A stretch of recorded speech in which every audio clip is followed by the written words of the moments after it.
This video is to review our RI4.3 quiz, which is on historical, scientific, and technical, and you should have already taken this quiz. If you haven't, just go back and take it before you watch this video.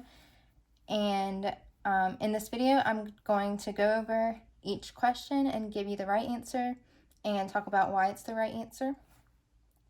So you should have already read this passage on mining fun in North Carolina. And so I'm going to move on to the questions. And the first question is, which best describes what is shown in the picture? Okay, so in the picture we see these colorful stones, rocks, gems, whatever they are, they're colorful. And it's blurry to see even for me, but you can see this one says blue quartz, there's smoky quartz, so it gives us the names of all these different kinds. So which best describes what is shown in the picture? Examples of gems a person could find while mining. Okay, well, my thinking is, let's see. I know that gems are colorful because when we read the passage, it said in step 4 down here, it says, spread your stones into one layer and look for shiny spots or hints of color. Okay, so that tells us that our gemstones that we're looking for, they're probably going to be colorful. They're going to jump out at us. Okay, so these could very well be examples of gems a person could find while mining. They're colorful. Or does this picture show a step-by-step guide for mining gems? Okay, so there's no steps in this picture. This is just showing us the gems or the rocks and giving us the names. It's not telling us how to do something or how to make something. There's no steps. So B is not going to be a good answer choice. I'm going to mark that one out. C, drawings of gems made by children. And these are, we can see they're real pictures. They're not drawings. If they were drawings, I don't think they would be made by children. So these are real pictures, so they're not drawings. We're going to mark out C. And then D, pictures of rocks commonly found in backyards. And I don't know about you, but in my backyard, the kinds of rocks I find are usually gray or just gray, black, dirty rocks. I don't see any of these colorful rocks in my backyard. So I don't think these aren't D. So our answer for this would be number 1 is examples of gems a person could find while mining. So that's A. Okay, question number 2. What is the main problem with locating gemstones in a bucket of gravel and rocks? Okay, so notice how that word main is italicized. So that means that's an important word. So what is the main problem? There may be multiple problems, but which one is the main problem with locating gemstones in a bucket of gravel and rocks? All right, so A says there are so many rocks to sort through. And when we go back to the text, let's see. We can look at step number 1, and this says pour a small amount of rocks into the sifter box, push large rocks to the side, and pile small rocks into the middle. So there might be many rocks in the bucket, but when we're trying to locate, it tells us to only pour a small amount of rocks. So there's not so many rocks to sort through at one time. So A is not going to be our answer. Okay, that's not one of our main problems. Rocks must be washed completely to find gemstones in them. All right, so let's look back at these steps again. And when we go to step number 2, it tells us says cup your hands over the pile in the middle and move your hand around in a circle. This movement helps remove the dirt from the stones. So that's when you start getting the dirt off. And then step number 3, wash dirt off the stones and rub them again. Keep washing and rubbing until there is no more mud on your hands. Then wash again to clear the dirt from the stone. So it sounds like you got to do a lot of washing and scrubbing to get that dirt off, to make sure that you can see your rock and your stone clearly. Because you want to be able to see those shiny spots and hints of color to see if you get a gemstone. So let's look back at what B said. Rocks must be washed completely to find gemstones in them. So that sounds like a good answer choice to me. So main problem with locating gemstones in a bucket of gravel and rocks. So that's a problem. That's going to be one of our main problems. We're going to have to wash, because if we don't, we won't find gemstones. So I'm going to keep B in mind. C, the bucket of gravel and rocks are heavy and hard to carry. And it doesn't say anything about the bucket being heavy or hard to carry in this passage. When you go to paragraph 3, it just says that when you're at a gemstone mine, you can buy a bucket of gravel and rocks, and then it tells you what to do with the bucket. It doesn't necessarily say that they're heavy and hard to carry. And then D, it takes a lot of water to wash the rocks. Okay, so, and we know we have to wash the rocks very thoroughly, but we know that in the flume, we have water flowing through continuously. So it does take a lot of water, but it's always going to be there for us. The main problem that we're going to have to deal with when mining and locating gemstones is washing them, making sure that they're washed completely. So B is the answer for number 2. And number 3, which says part B, which step from paragraph 4 supports the answer in part A? Okay, so our answer in part A was that our main problem with locating gemstones is rocks must be washed completely to find gemstones in them. So which step in paragraph 4 supports that? And we look at, this is the paragraph 4 right here, and this gives us the steps. Which step tells us that the rocks must be washed a lot? And we already looked at this, and step 3 is when it tells us that we need to wash the dirt off the stones and rub them again. Then it says we need to keep washing them and rubbing. And then the next sentence says, then wash again. So that, step number 3, I'm going to highlight that. Step number 3 tells us, it supports that rocks must be washed completely to find gemstones in them. Okay, so the answer for number 3 is C.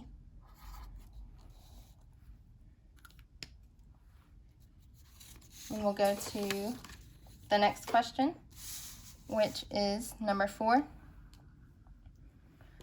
Which item is used in steps 2 and 3 when searching for gems? Okay, A, a sifter box, B, a shovel, C, a flume, or D, a flashlight. So which item is used in steps 2 and 3? I'm going to go back to steps 2 and 3 and read to see if we can find our answer. So step 2 says, cup your hands over the pile in the middle and move your hand around in a circle. This movement helps remove the dirt from the stones. Okay, so that didn't tell me, that didn't give us an answer of one of these things. So let's move on in step 3 to see if it tells us. Wash dirt off the stones and rub them again. Keep washing and rubbing until there is no more mud on your hands. Then wash again to clear the dirt from the stone. All right, again, it doesn't mention anything about a sifter box, shovel, flume, or flashlight. So what I'm going to do, since we're trying to figure out what we're using in steps 2 and 3, I'm going to go back a step to number 1 to see if our answer is in here, to see if it tells us what we're going to be using. Okay, so step number 1 says, pour a small amount of rocks into the sifter box and then push large rocks to the side and pile small rocks into the middle.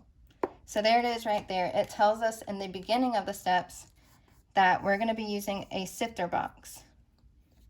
All right, so I'm going to highlight where it says that. It says sifter box. And so we know that the answer for number 4 is A, a sifter box.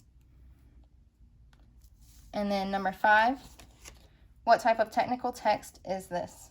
Or what type of informational text is this? And the first choice is technical. We know that technical is when we are told how to do something or how to make something. There's steps or instructions for us. And in this passage, we are told how to search for gems. So it gives us steps to search for gems. All right, so our answer for number 5 is technical. And let's go over the last 3. So historical, we know that that focuses on important events or people from the past. And this passage on mining doesn't focus on the past. It's more giving us information about mining and how to do it, okay? So there's nothing in the past for that. Scientific text, that gives us information about a specific science topic. And so rocks, we typically do learn about rocks and gemstones maybe in science, but it's not telling us about the rocks and gemstones. It's not giving us certain information and facts about them. It's just telling us information about what you do when you go mining and how to do it. So how to search for those gems. So it's not scientific. And then we know that all informational text is nonfiction.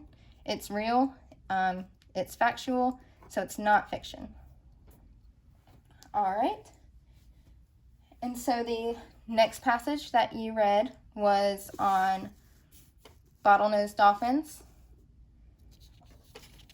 And let's see. The first question for the dolphins is question number 6, part A. And it says, I'm going to zoom in a little bit. Okay, and it says, which statement about bottlenose dolphins is supported by the passage? Okay, so which statement is supported in this passage that we read about dolphins? A, bottlenose dolphins are the heaviest mammal in the ocean. All right, I'm going to go back. I remember reading something about how much they weigh. Let's see if it tells us that they're the heaviest animal in the ocean, the heaviest mammal. Okay, so in paragraph 1, it says the largest dolphins, the orcas, can weigh as much as 20,000 pounds. The smallest dolphins can weigh less than 100. Okay, and that doesn't really, it doesn't say anything about them being the heaviest mammal.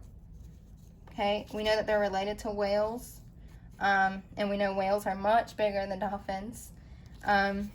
So for A, we're going to go ahead and mark that out because they are not the heaviest. And also it's talking about bottlenose dolphins. I'm sorry. So orcas, they're heavy. They can weigh 20,000 pounds. But we go to the next paragraph. That's when we're getting to bottlenose dolphins.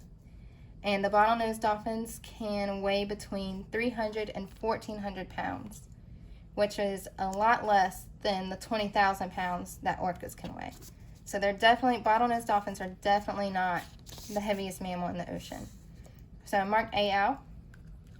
And then B says, bottlenose dolphins have an extraordinary sense of smell. All right, so I also remember reading something about their smell, and it had to do something with their blowholes, I believe. So I'm going to look for where I read that. Okay, and it's in paragraph 3. And it says, in the second sentence, their noses are actually located in their blowhole on top of their head.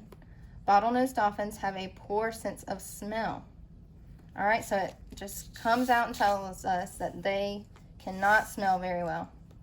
So they don't have an extraordinary sense of smell. I'm going to mark out B. Bottlenose dolphins have unique features to help them escape from fishermen's nets. Right. I remember reading about that in the end. And we look at the last paragraph right above this question.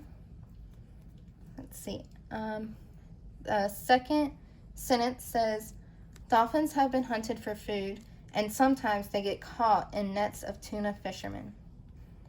All right, so we know that they get caught in nets, but let's see if it says anything about them being able to escape. The next sentence says, fortunately, bottlenose dolphins are not endangered at this time. Conservation groups are doing their best to keep these beautiful and special animals safe. Okay, so it doesn't tell us that they have unique features to help them escape, and we just know that they get caught in these nets. So C is not going to be our answer. So that leaves us with D. Before I circle it, I'm going to go back and make sure that it's right. So bottlenose dolphins are intelligent and social animals. All right. So I'm going to go back in paragraph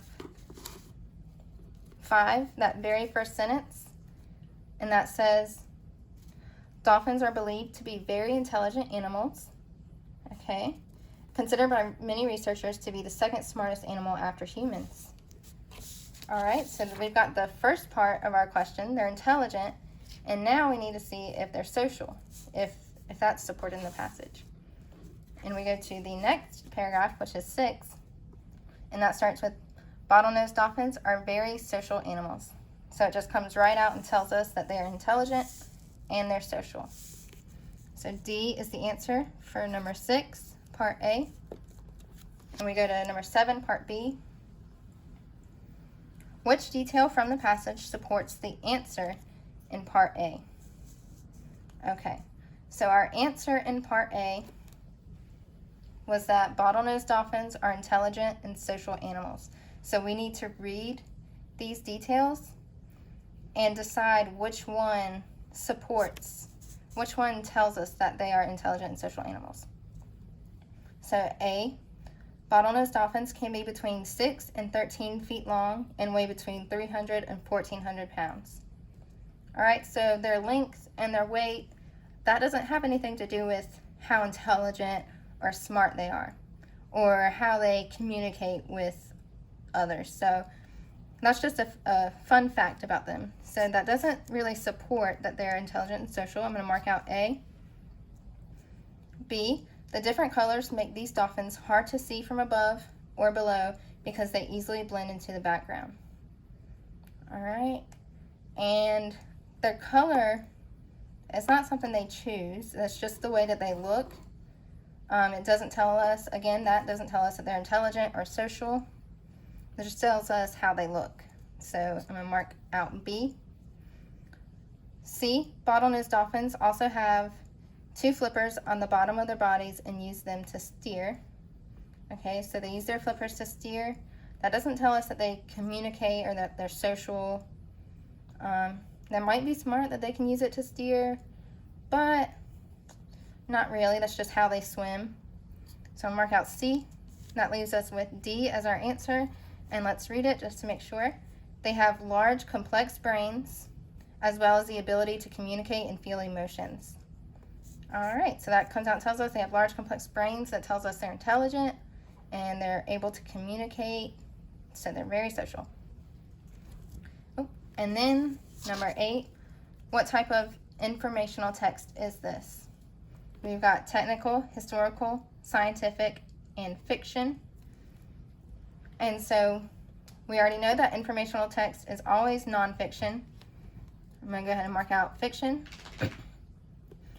And then technical, we know that those are technical texts. They tell us how to do something, how to make something. They've usually got steps or instructions for us. And this passage on dolphins didn't give us any steps or tell us how to do something.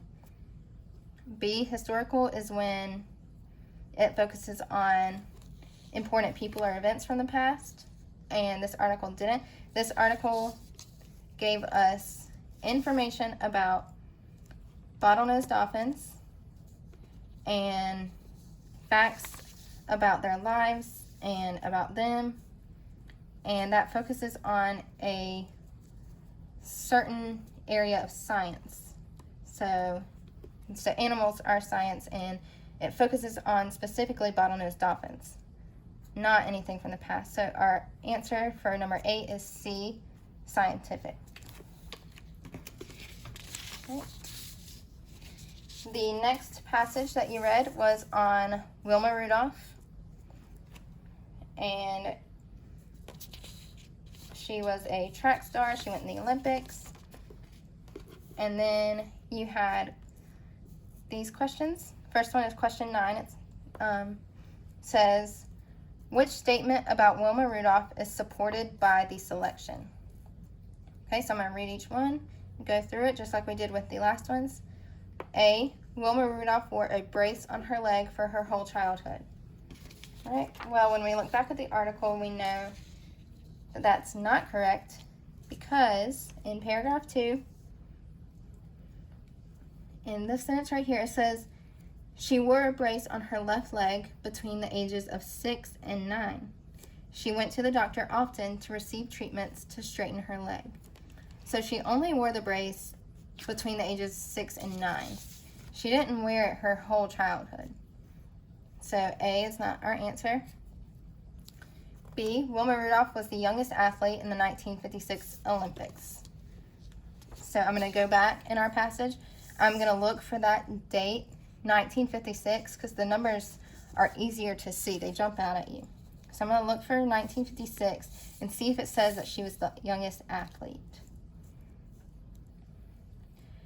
And it's in paragraph 4 is when we first see it. It says, at the age of 16, Wilma Rudolph went to the 1956 Olympic Games in Australia. She was the youngest athlete on the team and won a bronze medal in the sprint relay event. Right, so there it was. It told us that she was, in fact, the youngest athlete, and B is our answer. That is supported in the selection. We just found it. And then C, just to make sure, Wilma Rudolph set a record at the Olympic Games in Australia. Well, when we look back, we know 1956 we just read was when she was in Australia. And she won a bronze medal. It doesn't mention anything about setting a record. Then we go to the next paragraph, paragraph 5, and this was the 1960 Olympic Games in Rome, Italy. And that's where she set an Olympic record. So that wasn't in Australia, that was in Italy. So C is not our answer. And then D, Wilma Rudolph competed in the 1964 Olympics. In paragraph 7, we see that Wilma Rudolph retired from competition in 1962. Then she went on to become a teacher and a track coach, and she had a family. So she retired in 1962, which is before 1964. So she did not compete in the 1964 Olympics. Right, number 10, part A. Which trait best describes Wilma? A, determined. Well, we know that, determined means that she never gave up. She did everything she could to work towards something. She worked really hard for something. And we know that she worked really hard to be in the Olympics and to win all of the races that she did in the Olympics. We know that when she was a child, she had all these difficulties with her leg and all these sicknesses. And then she was able to overcome her disability, so she was really determined. So A is our answer for number 10. She was a very determined person. We can see that. I'm sure she was kind, but this passage doesn't tell us much about her personality. This just gives us facts about her life and about what she did, the races that she won, and all that. It doesn't really tell us how she interacted with people, so we don't really know if she's kind. Tired, I'm sure, again, that she was tired from her races and everything, but we know that she worked hard and she was always busy. And then D is weak. And we know that she's actually very strong. She has to be strong to be able to compete in all those Olympics and to overcome those disabilities that she did. So that's not going to be a good answer either. And even though, like I said, kind and tired, like she might have been those, the question asks for which best describes. Okay, so that would be A, determine. All right, number 11. Which detail from the passage supports the answer in part A? So which detail supports that she was determined? A, she weighed only 4.5 pounds and her doctor did not think she would live. Okay. B, Wilma set an Olympic record in the 200-meter sprint, running the race in just 23 seconds. She was voted into the National Track and Field Hall of Fame and the U.S. Olympic Hall of Fame. Or D, Wilma Rudolph encouraged others by being an example of someone who overcame her illness and was determined to become a successful athlete. All right, so right in D, it gives us the word that we're looking for, determine. So remember, we're trying to find out which one of these supports that she's determined. And in D, it tells us that she was determined to become a successful athlete. And that is our answer for number 11, D.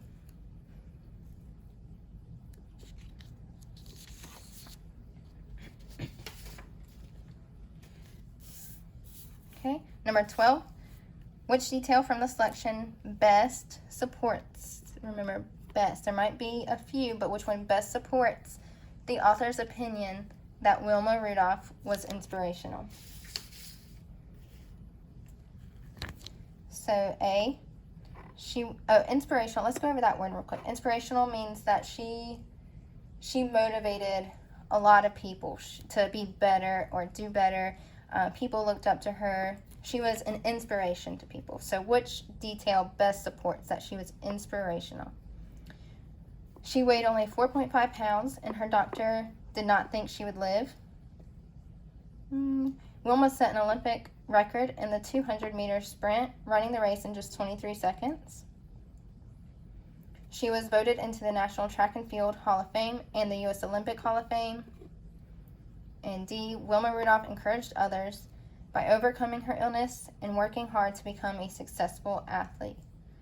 So remember, inspirational, you're motivating other people. People are looking up to you. And in D, it tells us that she encouraged others. All right? So in other words, she inspired others by overcoming her illness and working hard to become a successful athlete. And D is our answer for number 12. And number 13, what type of informational text is this? Technical, there was no steps or instructions how to do or make something. This wasn't a technical text.